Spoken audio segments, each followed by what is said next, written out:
నమస్తే, welcome to I dream. నేను మీ anchor Pratyusha. ఈ రోజు మనతో పాటు Ananta Shakti founder, spiritual guru, law of attraction, manifestation, visualisation expert Ananta Sai Krishna గారు మనతో పాటు ఉన్నారు. సో సార్ తో మాట్లాడదాం, మన విషయాలు తెలుసుకుందాం. నమస్తే సార్. నమస్తే. ఎలా ఉన్నారు సార్? బాగున్నాం. మీరు బాగున్నారా? చాలా బాగున్నాను సార్. సో మీరు ఎప్పుడు చెప్తూ ఉంటారు కదా, ఒక మనిషి లైఫ్లో సక్సెస్ అంటే డబ్బు ఉండాలి, అలాగే ఆరోగ్యంగా ఉండాలి, రిలేషన్షిప్లో హ్యాపీగా ఉండాలి. సో ఇలా మీరు manifestation, visualisation, law of attraction ఇవన్నీ చేసి ఎంతో మంది లైఫ్లో సక్సెస్ని ఇచ్చారు. సో యద్భవం తద్భవతి అంటారు కదా, మనం ఏం చేస్తే మనకి అదే తిరిగి వస్తుంది అంటారు. సో మీరు ఇంతమంది లైఫ్లో సక్సెస్ని ఇచ్చారు. మరి మీకు ఎలా అనిపిస్తుంది? మీరు చేస్తున్న వర్క్ కావచ్చు, ఇంతమంది హ్యాపీనెస్ని చూస్తే మీకు ఏమనిపిస్తుంది సార్? అంటే యద్భవం తద్భవతి, మనం ఏదైతే ఇతరులకు ఇస్తామో అదే తిరిగి మనం పొందుతాం అన్నమాట. ఇప్పుడు చూడండి, ఒక టీచర్ ఉంటాడు.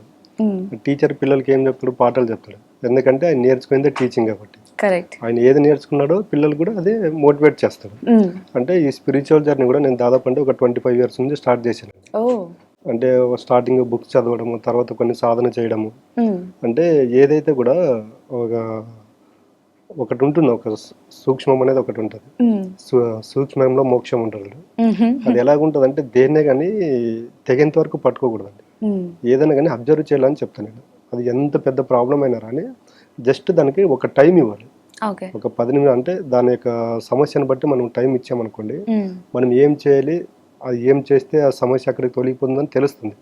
అట్లా నా లైఫ్లో కొన్ని సమస్యలు వచ్చినప్పుడు నేను ఎక్కువ ఓవర్ థింకింగ్ చేసేవాడిని. అక్కడ నాకు ఫస్ట్ స్టార్ట్ అయింది మెడిటేషన్ అండి. ఆ మెడిటేషన్ చేస్తుండడం వల్ల కొన్ని నాకు అప్పుడే తెలిసిపోతాయి ఈ ప్రాబ్లం నాకు ఎందుకు వచ్చింది. అంటే మనకు చెప్పే కదా, లాస్ట్ వీడియోలో మాట్లాడుకున్నాం, భక్తి అంటే డిపెండింగ్ ఇన్ గాడ్ అండి. మెడిటేషన్ అనేది కనెక్షన్ విత్ అవర్ సోల్ అనేది. ఎప్పుడైతే మనం మెడిటేషన్ కొన్ని సాధన చేస్తూ ఉన్నప్పుడు మనకు తత్వం అనేది బోధపడుతుంది అనమాట. అంటే నా జీవితంలో జరిగే ప్రతిదానికి కర్త కర్మ క్రియ మొత్తం నేను అన్నప్పుడు ఏమవుతుందంటే అక్కడ వేరే వాళ్ళని నిందించడానికి ఉండదండి.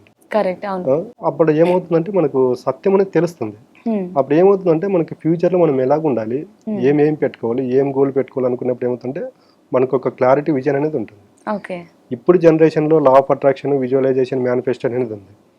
యద్భవం తద్భవతి అంటే ఎప్పుడో ద్వాపరయుగంలో శ్రీకృష్ణుడు చెప్పాడు. అంటే నేను ప్రతిసారి మన క్లాసులకు వచ్చే ప్రతి ఒక్కరికి చెప్తుంటా, భగవద్గీత వినండి అని. ఎందుకంటే భగవద్గీత అనేది ఏదో బుక్ అనేది కాదండి.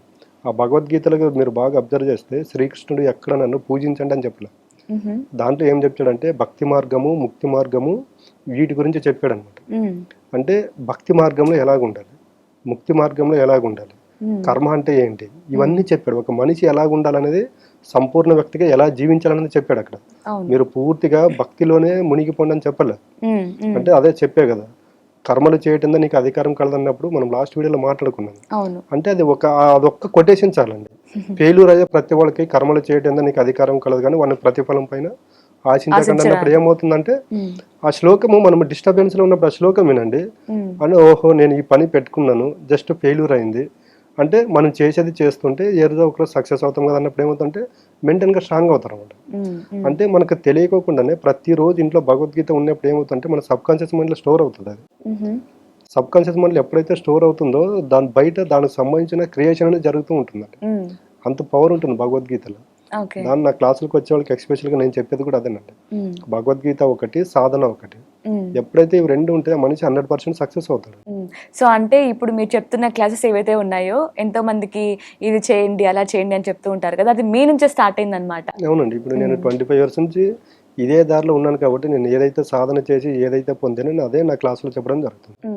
సో అంటే మనకి దేవుడి మీద భక్తి ఉంటుంది. దేవుడిని ఒకటి కోరిక కోరినప్పుడు అది రావాలని ఆశిస్తూ ఉంటాం, లేదంటే తీరాలి అని దేవుడి మీద మాత్రం భక్తి ఉంటుంది. బట్ ఈ కర్మ, మేనిఫెస్టేషన్, లా ఆఫ్ అట్రాక్షన్ ఇవన్నీ కూడా అప్పట్లో వాళ్ళకి తెలియదు. అంటే మీరు 25 years బ్యాక్ అంటే అసలు అప్పట్లో ఇవన్నీ మేనిఫెస్టేషన్ ఏమీ లేవు సార్.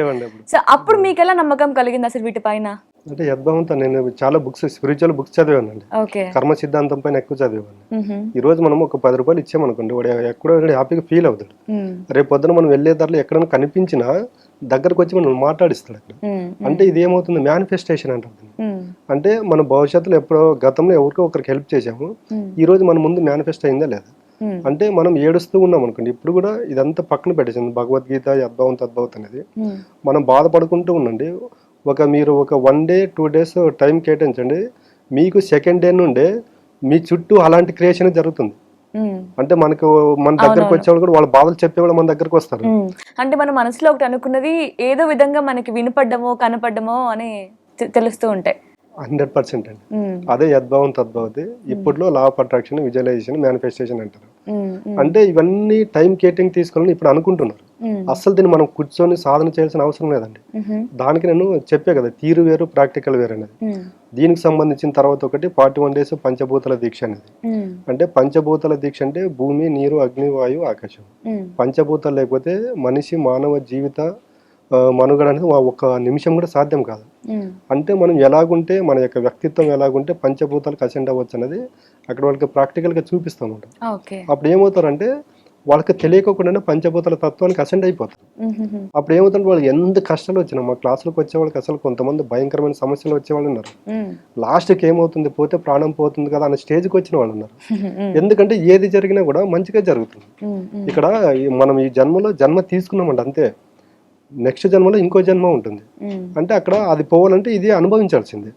అప్పుడు వాళ్ళకి ప్రాక్టికల్గా ఇక్కడ స్పిరిచువల్ పరంగా, అక్కడ సైన్స్ పరంగా అన్ని వాళ్ళకి ప్రాక్టికల్గా చూపించినప్పుడు ఏమవుతుందంటే, నా జీవితంలో ఇప్పటిదాకా జరిగిన ప్రతి దానికి కర్త కర్మక్రియ నేనే, నా భవిష్యత్తును నిర్మించుకోవాల్సింది కూడా నేనే కదా అన్నప్పుడు ఏమవుతుందంటే, ఈ మధ్యలో పంచభూతాల దీక్ష 41 days సాధన అనేది వాళ్ళు అప్లై చేయడం జరుగుతుంది. ఓకే. సో నార్మల్గా మనం దేవుడి దగ్గరికి వెళ్ళి కోరుకుంటూ ఉంటాం కదా. సో మేనిఫెస్టేషన్ అంటే కూడా మనకు కావాల్సింది కోరుకోవడమే కదా. సో అంటే దేవుడి దగ్గర వెళ్ళే కోరిక, ఈ మేనిఫెస్టేషన్ రెండు ఒకటేనా, ఏమన్నా వీటి మధ్య తేడా ఉంటుందా సార్? రెండు ఒకటే. నువ్వు అక్కడ దేవుని కోరుకుంటున్నావు, నాకు అది ఇవ్వు ఇది అని కోరుకొచ్చిన తర్వాత నువ్వు భగవంతుని పైకి వదిలేసేయాలి. నేను అక్కడ దేవుని కోరుకున్నాను కదా, అది నేను ఒక రూపంలో నాకు మంచి చేస్తాడని నమ్మాలి. టెంపుల్కి వెళ్ళి ఇచ్చిన తర్వాత మళ్ళీ నువ్వు అక్కడ ఏం కోరుకుంటున్నావు, నేను అక్కడికి వెళ్ళి ఆ గుళ్ళో ఆ దేవుడికి అది కోరుకున్నాను, నా జీవితంలోకి రావట్లేదు అన్నప్పుడు ఏమవుతుంటే దేవుడు హోల్డ్లో పెట్టేస్తాడు. అంటే నువ్వే అడిగావు, నువ్వే బిలీవ్ చేయట్లేదు, నేనేమి ఇవ్వాలి నీకు అంటాడు. సేమ్ యూనివర్స్ సిద్ధాంతం కూడా అదేనండి, యద్భావం తద్భావతి. నువ్వు అక్కడ కోరుకున్నావు, ఇక్కడ రావట్లేదు కదా అని అనుకుంటున్నావు, అప్పుడు నీకే క్లారిటీ లేదు, నీకు భగవంతుడు ఆయన ఏమిస్తాడు. అంటే ఇప్పుడు మేనిఫెస్టేషన్ అనేది కేవలం గుడికి వెళ్ళే దేవుడి ముందే, విగ్రహం ముందే మనం మేనిఫెస్ట్ చేయాలా, ఆర్ ఎల్స్ ఎక్కడున్నా మన మనసులో నిష్టగా మనం మేనిఫెస్ట్ చేసుకుంటే సరిపోతుందా? ఈరోజు చూడండి, మీకు హిమాలయాలో చాలా మంది యోగులు, ఋషులు ఇప్పటికీ ఉన్నారు. వాళ్ళు లైవ్ లో ఒక్కొక్కరికి 200 years 300 years ఫిజికల్ గా ఉన్నారు. బట్ మళ్ళీ వాళ్ళు ఏ దేవుని పూజించట్లేదు, వాళ్ళు సాధన చేస్తున్నారు. అంటే వాళ్ళకు ఎలాగుంటారు, మనం ఇందాక మాట్లాడుకున్నాం, వస్తే రాని ఉంటే ఉన్ని పోతే పండి, ఆ స్టేజ్ లో ఉంటారు. అంటే మనం ఈ జన సంద్రోహం మధ్యలో ఉన్నాం కాబట్టి మనకు ఆ స్టేజ్ అవసరం లేదండి. ఫస్ట్ మీరు ఏదైనా కానీ బిలీవ్ చేయండి అని చెప్తారు. యూనివర్స్ సిద్ధాంతం ఏంటంటే, అడగండి, నమ్మండి, వస్తుందని, దాన్ని ఏదో ఒక రూపంలో తీసుకొచ్చి నీ ముందు మేనిఫెస్టేషన్ చేస్తున్నా ఉంటుంది. భగవంతుడు కావచ్చు, యూనివర్స్ కావచ్చు. మనం ఏం చేస్తున్నాం అంటే, మనం ఏదైతే కోరుకున్నామో దానిపైన స్టేబుల్ గా నిలబడట్లేదు. ఓకే. సో అంటే ఇప్పుడు మనం మేనిఫెస్ట్ చేసింది మనకి వస్తుంది అన్న ఒక స్టార్టింగ్ స్టేజ్ లో ఉంటుంది కదా, అరే నేను కోరుకుంటుంది నాకు దక్కుతుంది, నేను ఇంకా ప్రయత్నించాలి అని అనుకోవాలా, లేదంటే వచ్చింది కదా తర్వాత నేను దేవుడిని నమ్మను అని అనుకుంటే మళ్ళీ మనం అనుకున్నది వెళ్ళిపోతుందా సార్ ఏమైనా? ఖచ్చితంగా అండి. అప్పుడు మనం పొందిన దాంట్లో కృతజ్ఞత భావం ఉండాలి. ఇప్పుడు కోరుకున్నది నీ దగ్గరకు వచ్చింది, నువ్వు దానిపైన కృతజ్ఞత భావం ఉండాలి. ఎప్పుడైతే కృతజ్ఞత భావము, ప్రేమతత్వం ఉంటుందో, నువ్వు కోరుకున్న దానిపైన ఇంకా అగైన్ గా భవిష్యత్తులో నీ దగ్గరకు వస్తుంది. ఇప్పుడు మనం ఎవరి దగ్గర ఒకరి దగ్గర అప్పు తీసుకుంటామండి, కంటిన్యూ కొంతమంది దగ్గర మన ట్రాన్సాక్షన్స్ ఉంటాయి. ఈ డబ్బులు తీసుకున్నప్పుడు ఒక రకంగా, ఇచ్చేటప్పుడు ఒక రకంగా ఉన్నాం అనుకోండి, తర్వాత ఏమవుతుంది, వాళ్ళ వ్యక్తిత్వం, మన యొక్క వ్యక్తిత్వం వాళ్ళకి తెలిసినప్పుడు కొన్ని రోజుల తర్వాత మనం దూరం పెట్టేస్తారు లేదా. సేమ్ యూనివర్స్ సిద్ధాంతం కూడా, భగవంతుని సిద్ధాంతం కూడా అదేనండి. మన స్వార్థం కోసం మనం ఎప్పుడైతే వాడుకొని దేవుణ్ణి కావచ్చు, యూనివర్స్ని కావచ్చు, మన అవసరాలు తీర్చుకోయిన తర్వాత వాళ్ళని మర్చిపోయామనుకోండి, వాళ్ళు కూడా సేమ్ అదే విధంగా మన పైన అప్లై చేయడం జరుగుతుంది. కిట్ ఫర్ క్యాట్ అంటారు. So correct. ఇప్పుడు మీరు చేస్తున్న వర్క్ కి మీకు సాటిస్ఫాక్షన్ అనిపిస్తుందా సార్? 100% అండి. ఎందుకంటే నేను నమ్మేది ఒకటండి, నా మూలంగా ఒకరికి మంచి జరిగిపోయినా పర్లేదు, కానీ నా మూలంగా ఒకరు బాధపడకూడదు. కానీ మీ మూలంగా ఎంతో మంది హ్యాపీగా ఉంటున్నారు సార్. సో అన్నట్లు డబ్బు సంపాదించడం కానీ, రిలేషన్షిప్లో హ్యాపీగా ఉండడం కానీ, ఆరోగ్యంగా ఉండడం కానీ.